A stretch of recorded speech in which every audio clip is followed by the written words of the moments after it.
Oh boy. Oh, I love it. The snark, it starts already.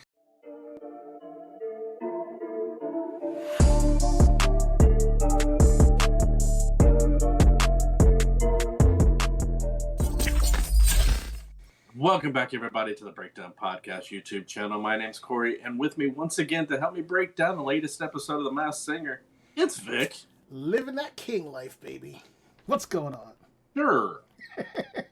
How the heck are you? I'm doing well, sir. I am interested to see if your grumpy has subsided or if it will continue after this week's episode of The Masked Singer. We will see. But first, we do want to let you know we do have a live show we do every Tuesday at 7 p.m. Eastern on Twitch. That's twitch.tv/MillerKing_51. You can find the link in the description down below. Come by. Hang out with us. We are currently talking The Flash, as well as this is going to be the season premiere of Moon Knight. So come by, check us out, join the chat, and have some fun with us. And the podcast is also available on Apple Podcasts as well as Spotify. And while you're down there looking, please hit the subscribe button, leave us some comments, let us know what you think, and hit the bell for notifications, because all of that helps us out, and we would appreciate it. So, Vic, let's break this down. Let's do it. All right, we've got a new week of new batch of challengers. victims. Victims. And so we have 5 new people. The first one that comes up is the bear. It's a teddy bear. Yep, Miss Teddy to be. And according to the judges. Oh, he's so cute. Oh, boy. Oh, I love it. The snark, it starts already. God, I cannot stand it. We get some clues in there. Yep. The only thing I could pull from this whole thing in terms of what the clues, because I take the clues with a grain of salt. Sure. Because they have a tendency to be red herrings. They sometimes all add up to what you think is one thing, but it was totally something different. That absolutely. Makes no absolutely sense. Quote unquote, Jorge Garcia. I was wrong. Yes. So the only thing I could adapt from this is the person is older. Yes. That's it. That's all I got. I got that too. But in terms of clues, you had a couple of the men in black dressing in gospel robes. You had a Santa Claus in the background on one shot. A funny face emoji on the back of a director's chair. So I'm getting like maybe this person is probably in the comedy space and may have directed something. A caterpillar transforming into a butterfly. Here's something too. They showed the Santa and they go, oh, maybe it's Christine Baranski. I'm like, where the fuck did you even come up with that? Who is that? She's an actress. Why would Santa bring her up? Was she inside a Santa Claus movie? That's what I'm saying. It went right to Robin, and he brings up a name. I think that's the name. Well, I mean, the thing is they're always like, "Who is that person?" It's like, yeah, that's the whole point of the show. Shut up and let us listen. Yeah, I hate these cutbacks to the judges, because that's one thing. Because I actually sent you a message while this was going on, and it's the first person, and they're like, they'll show a clue, and they're like, maybe it's this one. I'm like, where are you pulling these from? They showed us Santa Claus. It could have been any freaking body. Right. And you went right to that one person. So dumb. I had the same opinion of it too. Like once Miss Teddy started singing, I was like, this is definitely an older person. And definitely someone who I think is not like an actual singer. Like the way she was singing, like she wasn't really harmonizing any of the notes the way they should have been with the, like, the song, how the song's supposed to sound, and the singer would at least make the song sound like the song, like the way the notes ebb and flow would be there. And it wasn't. She was just kind of like at the end of each lyric line, she would just kind of stop and like not have it flow into the next one, which is the way the music works. So like that's why I think that it's not really and she didn't hit a lot of the notes either. Yeah, oh definitely not. I definitely did not see that happening. But I'll give you my guess I'll give you my guesses on all of these at the end. We'll get that at the end. Yeah. I want to do that at the end, just because Okay. like I don't know. We can do it now. I don't care. How you want to do it? Okay. Now. So my guess on this is that it's Wanda Sykes. And the reason why was the comedy thing, like the happy face emoji. And this is really the only thing that it fits to. So like the happy face emoji, I'm pretty sure she's been in a Santa movies. Everybody's been in a Santa movie somewhere. I just haven't found it yet. But not really a singer, a little bit older person. But definitely someone who I think is in the comedy space. And I was like, who can I think of that kind of hits the older range? Still kind of a comedian. I know that Wanda Sykes has directed before, so I was like, I'm going to go with Wanda Sykes on this. That's my guess. Yeah, one of the judges said Lauryn Hill because of the choir robes. Dude, I'm sorry, Lauryn Hill would have like killed that song. I wanted to smack him because, as we already stated, whoever this is was not hitting the notes, and Lauryn Hill would hit the notes. So. Right. Quit being stupid and just trying to pull shit just because you think. Why not just say Whoopi Goldberg? She was in Sister Act. That they had choir robes too, so why not just say that? I mean, and to be honest, Whoopi would actually fit that too. Because Whoopi can't sing anymore. Like her, not because she can't sing. Like she can sing, but she's gotten to the point where I think like her breath control and stuff like that would keep her from being able to do it the way she used to. And I think that this person, that way of singing would have been kind of Whoopi-ish also. If it turns out that that's who that is, and I made that joke, just a joke, and it turns out to be true, I'm gonna be mad. I mean, it would fit. It fits in my theory of who it could be based off of what they're thinking. So yeah, I mean it would be weird.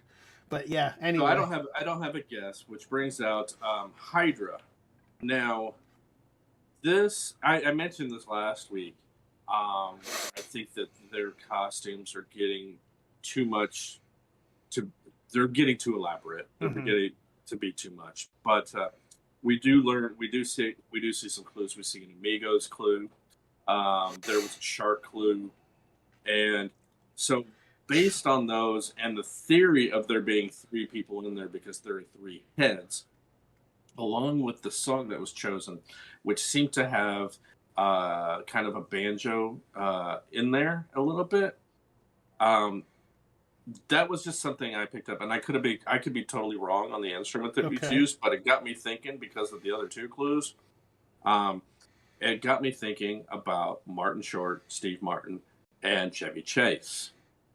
Chevy Chase getting the shark clue, the Amigos, the 3 of them, and then the banjo, because Steve Martin, when he has albums he's released where he plays banjo, he's been doing it since at least the 70s.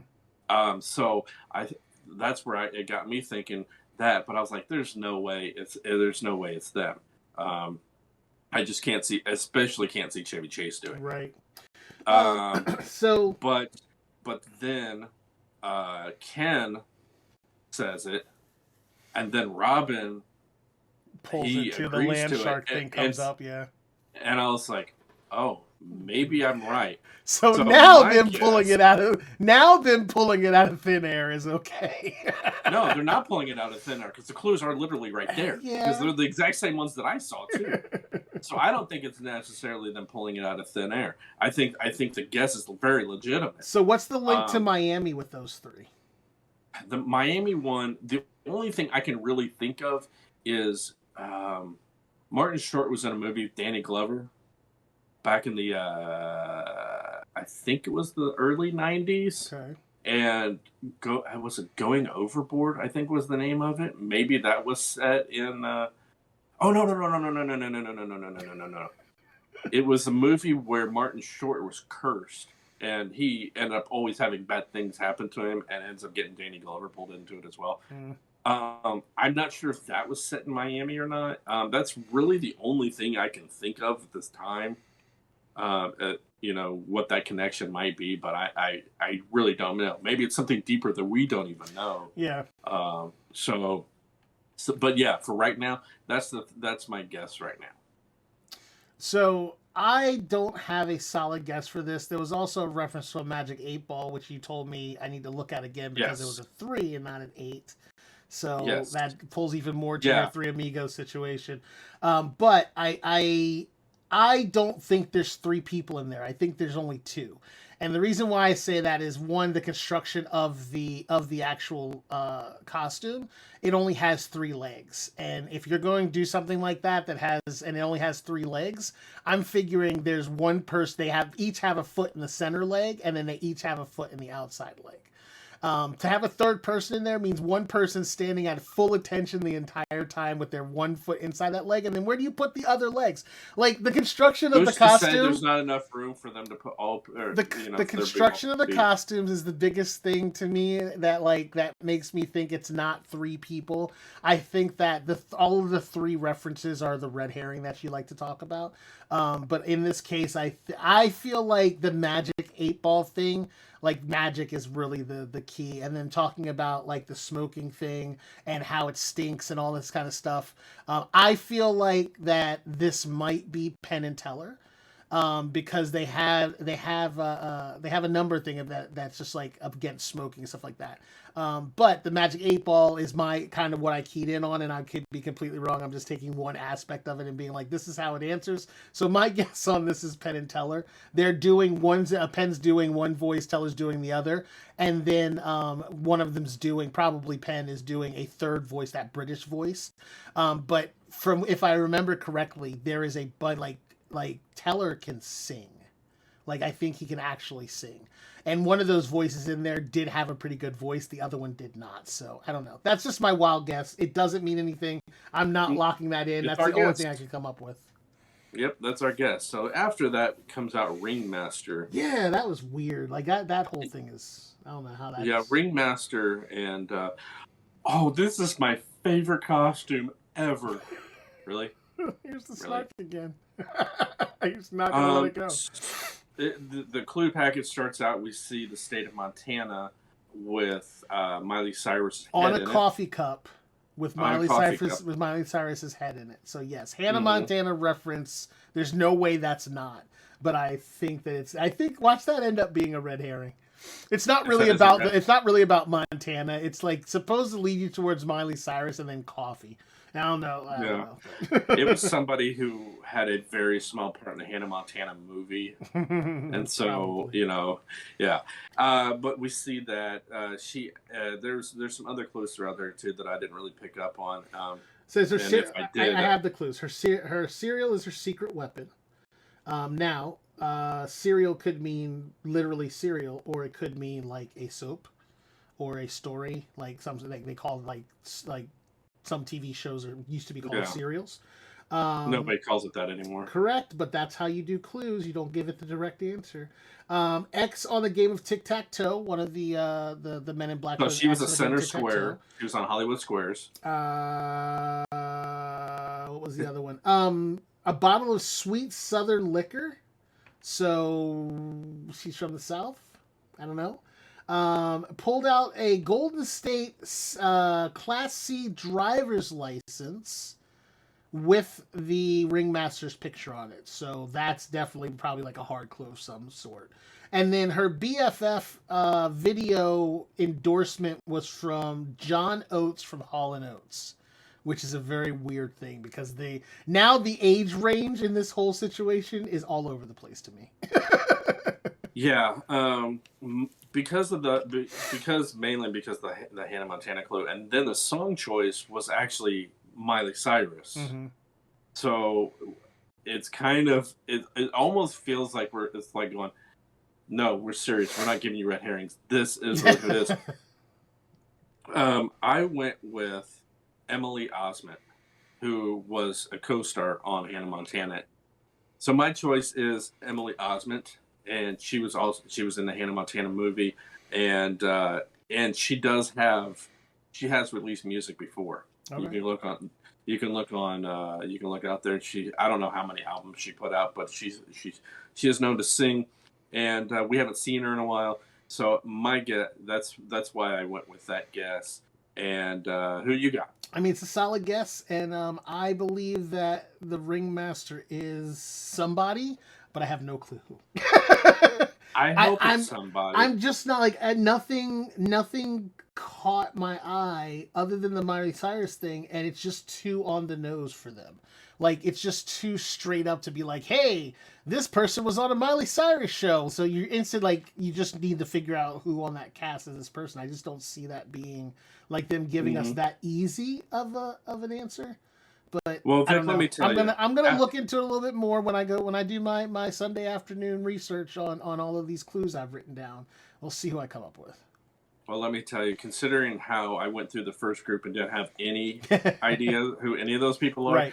at least this is a start. Yeah, absolutely. Much better than I'm doing right now because I think I've only got two or three guesses out of this whole thing. So, and one of them is just like a reach. Lemur was the next one, but we're going to skip Lemur for now because Lemur does get voted off. We'll move on to Armadillo. But before we do that, before we move on to Armadillo, I only have one thing to say about Lemur.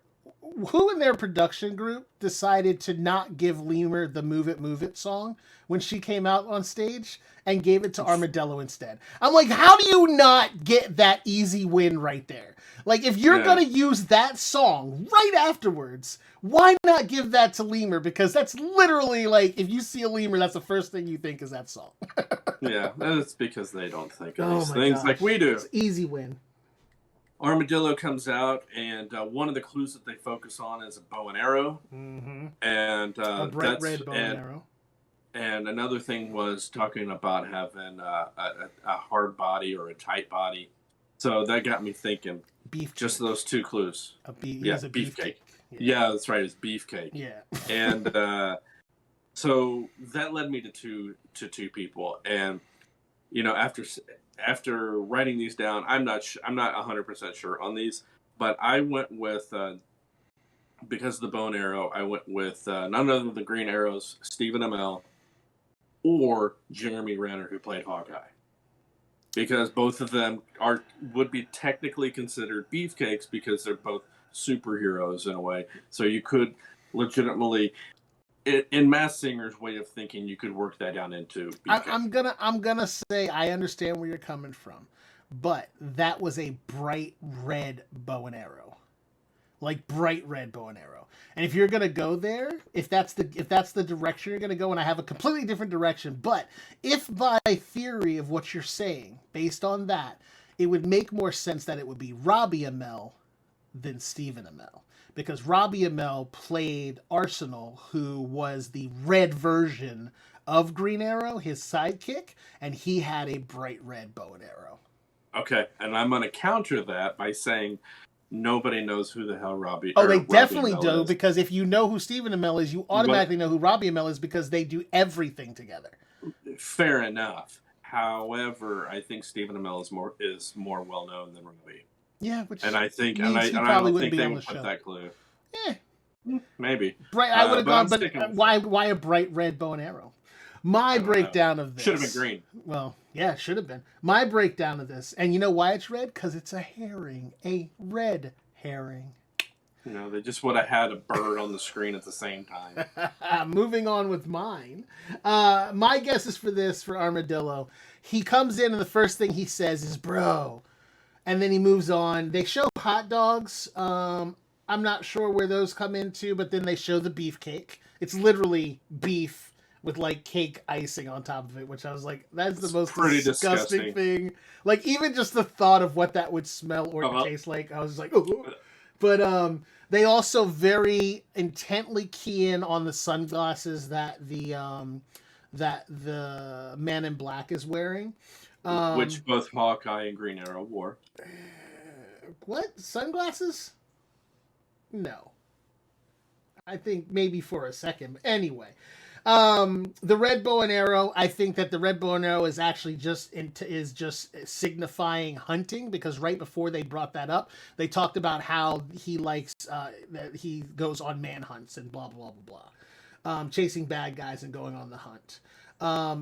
They show a tackle again, so I was like, okay, maybe this is a football person reference, but then I thought about it, I was like, two of those right after another, I don't think that's a clue that they would reuse like that. And then they show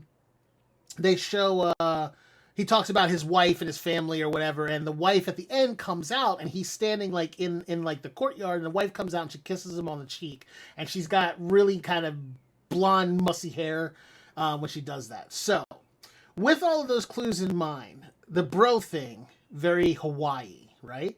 Sunglasses, a key part of this guy's persona is wearing dark sunglasses. He's a bounty hunter, so the hunting aspects of it. They tackle people as bounty hunters. They do it all the time on the show. So if you've ever seen Dog the Bounty Hunter, this is who I think this is. And and I thought at first, I was like, this guy sounds kind of young. But then when he started singing, I was like, oh, there's his real voice. This dude ain't young. This is an older person. And then at the end of each intro for the Dog the Bounty Hunter show, he walks up into the courtyard of his house, and his wife comes out and she kisses him on the cheek, the same way that they did in this thing. So unless I'm getting all of this wrong, which is very possible because Jorge Garcia, yeah, this is Dog the Bounty Hunter. Yeah, Vic told me this the other night, and I have to agree that all those clues are it's very possible this Dog the Bounty Hunter. So that's why I'm not locked in on Stephen Amell and Jeremy Renner. I do think it's a possibility that it is Dog as well too. But I think next week we'll find out for sure with more clues. And I'll certainly be looking, assuming that they give us a clue package, because the second week of the last group they didn't. Right. So assuming that they give us any clue packages, I'll definitely be keeping that in mind. Yeah. Now that gets us to Lemur, and the only thing I could get from the clue package was that it was an older actress. Right. I knew she wasn't a singer, but that's all I could derive from it. I didn't have a clue who it was. Did you get anything from that clue package? No, it's like there was, the rock and roll, and they automatically went to Rolling Stone. I was like, okay, but I just saw rock and roll. Like when she did, I was like rock and roll because there was all this iconography around her of like guitars and stuff like that. So I was like, okay, rock and roll. And Which then they were I like argue Rolling the Stones. whole Rolling Stone thing because they pushed it and didn't roll. It right, just just pushed it off the table. So yeah, and now that you say that, I was like, okay, but that's what I got. I got rock and roll out of it just because of that. Not only that, they had a guitar lamp. Yeah, and so that necessarily could be a clue, but knowing who it is, it was a good clue knowing who it is. No, not really, because okay, it turns out it's Christy Brinkley. Right. She was married to Billy Joel, who played piano, and there was no piano in this entire clue package. Yeah, but he's synonymous with rock and roll. Like he's very much synonymous with the idea of rock and roll. He's very synonymous with pianos. This too. is true, There's but only you don't. Two people I know that play. This is true. You would have, but if you had done that, you would have gotten those two people as the guests right away, and then probably pushed towards her being the person. So they had to keep it loose. You got to remember they want to try to keep this loose. They don't want to go direct. They had the red convertible from Christmas or not Christmas Vacation, but National Lampoon's Vacation. Yep. And there was. She made reference to. Oh, she said the guitar thing was lamp. National Lampoon. I'm like, okay, but that's a little loose. That's a. I was like, was there a guitar lamp in the movie? No, there wasn't. Like it's literally just National Lampoon. Like okay, whatever. Yeah, that clue didn't. And then they kept talking about nocturnal, like every couple seconds during the clue pack. They just kept saying nocturnal. I'm like, okay. And there was something about that. That was supposed to be one of the major clues, too. I don't know what that... The only thing I could think of that would be a thing was the scene at the hotel on Christmas... I keep calling it Christmas Vacation. In the first Vacation movie, right. The hotel pool scene was done at night. No, there was. It had to do with some movie she was in that had something... And the name was like something to do with night or darkness or something. I don't know.